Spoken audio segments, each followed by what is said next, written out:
तो बच्चों अभी जो हम definite integration as limit of sum देख रहे थे, इस चैप्टर के दो पार्ट हैं। एक पार्ट में तो हमने क्वेश्चन देखा जिसमें हमें इंटीग्रेशन निकालना था, हम इंटीग्रेशन नहीं निकाल रहे थे, लिमिट निकालकर क्वेश्चंस को सॉल्व कर रहे थे।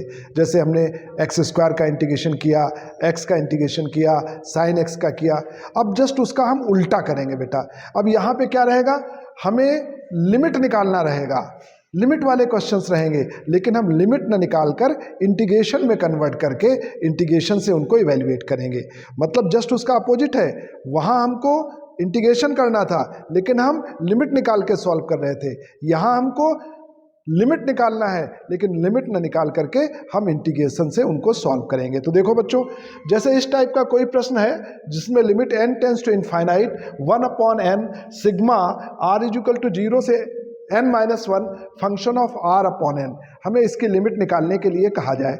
तो ये जो पूरा लिमिट वाला क्वेश्चन है, इस लिमिट के क्वेश्चन को हम इंटीग्रेशन के फॉर्म में कन्वर्ट कर देते हैं। कैसे कन्वर्ट करते हैं बच्चों? कन्वर्ट करने का तरीका ये है कि आपका ये जो कुछ है इसमें आप ये रिप्लेसमेंट कर दो, जो मैं बता रहा हूँ ये आप रिप्लेसमेंट इसमें कर दो। क्या रिप्लेस कर दो? सबसे पहला काम लिमिट और सिग्मा, ये आप नोट रख कर लो बच्चों कि ये जो limit n tends to infinite और जो sigma r is equal to 0 से n-1 है, इसकी जगह पर इंटीग्रेशन का साइन रखो, इसके और इसकी जगह पर इंटीग्रेशन का साइन रखो। वैसे भी सिग्मा का मतलब सम होता है और इंटीग्रेशन का मतलब भी सम होता है, किसी को इकट्ठा करना, तो इसकी जगह इंटीग्रेशन का साइन रखो। दूसरा 1/n की जगह पर 1/n की जगह पर dx रखते हैं, 1/n की जगह पर dx रखेंगे। इसलिए हर प्रश्न में 1/n की व्यवस्था हमें अलग से करना पड़ेगा क्योंकि 1/n को dx से रिप्लेस करेंगे। और तीसरा हमारा ये है कि जो r/n है, r/n की जगह बच्चों हम x रखते हैं। ये जो r/n है, और यदि r/n नहीं होगा तो r/n की व्यवस्था करेंगे और r/n की जगह हम x रखेंगे। ये रिप्लेसमेंट हमको करने पड़ते हैं।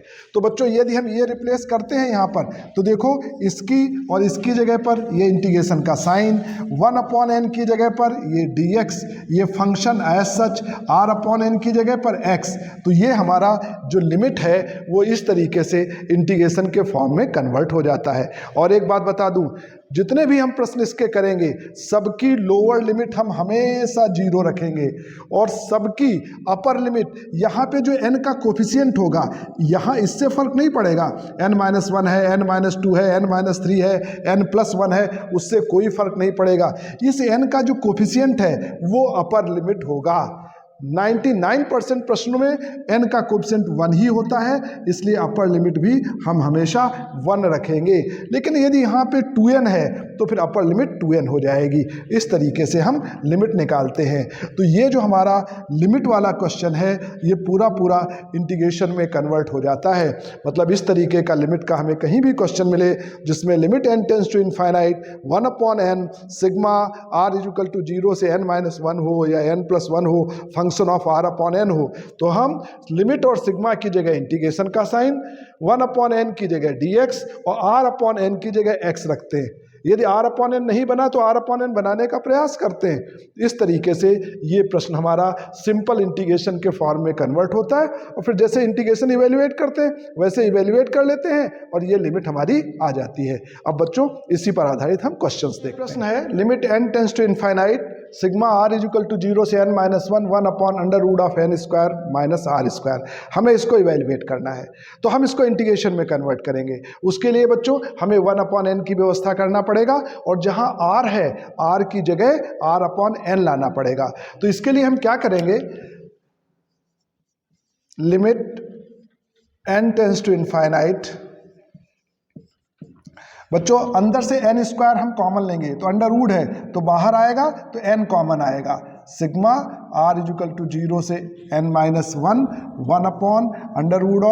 1/√n² कॉमन लिया तो 1 बचेगा, माइनस ये डिवाइड हो जाएगा तो r/n का स्क्वायर हो जाएगा। ओके, ये ऐसा हो जाएगा। एक बात बच्चों हम आपको और बताना चाहेंगे, जब कभी भी ऐसे प्रश्न दिए हों तो आप हमेशा अपने मन से बाहर 1/n की व्यवस्था कर देना, लिख देना 1/n। हमेशा ऐसा करना, क्योंकि कॉमन ऑमन लेने में कभी कभी आपको टेंशन होने लगता है, इसलिए हमेशा बाहर आप 1/n लिख देना और अंदर जहां अकेला n लिखा हो उसकी जगह 1 कर देना और जहां r लिखा हो उसकी जगह r/n कर देना। हमेशा इतना काम करना। एक बार और अच्छे समझ लो, ऐसा जो भी क्वेश्चन आपसे पूछा जाए उसको करने का तरीका ये होगा कि हम क्या करेंगे, हम हमेशा बाहर 1/n लिख देंगे, पहला काम। और दूसरा काम क्या है, जहां अकेला n होगा उसकी जगह 1 रख देंगे और जहां r होगा r की जगह r/n कर देंगे, वो ऑटोमेटिक एडजस्ट हो जाएगा। अब बच्चों ऐसा बन गया, अब हम इसको इंटीग्रेशन में कन्वर्ट करते हैं। इसकी और इसकी जगह पर ये इंटीग्रेशन का साइन हो गया, ये 1/n इसकी जगह पे dx हो गया और ये हमारा 1 एज सच रहेगा, अंडर रूट एज सच रहेगा, ये 1 एज सच रहेगा और r/n की जगह x हो जाएगा, r/n की जगह x। ध्यानपूर्वक देखो, इसकी जगह इंटीग्रेशन का साइन, 1/n की जगह dx, ये पूरा क्वेश्चन एज इट इज, 1 हमारा as it is, under root as it is, r/n की जगह x। लोअर लिमिट हमेशा 0, अपर लिमिट n का कोफिशिएंट यहाँ 1 है तो n का कोफिशिएंट 1। तो ये हमारा सिंपल सा इंटीग्रेशन बन गया। इस लिमिट को हमने इस इंटीग्रेशन में कन्वर्ट कर दिया।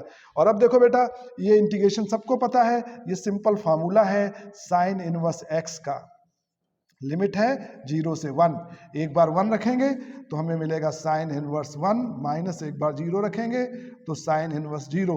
साइन इनवर्स 1 की वैल्यू π/2 होती है, साइन इनवर्स 0 0 होता है, तो इस प्रश्न का आंसर आ गया π/2। मतलब ये जो लिमिट पूछी गई थी, answer of this problem is π/2। इस प्रॉब्लम का आंसर हमारा π/2 आ गया। Very simple.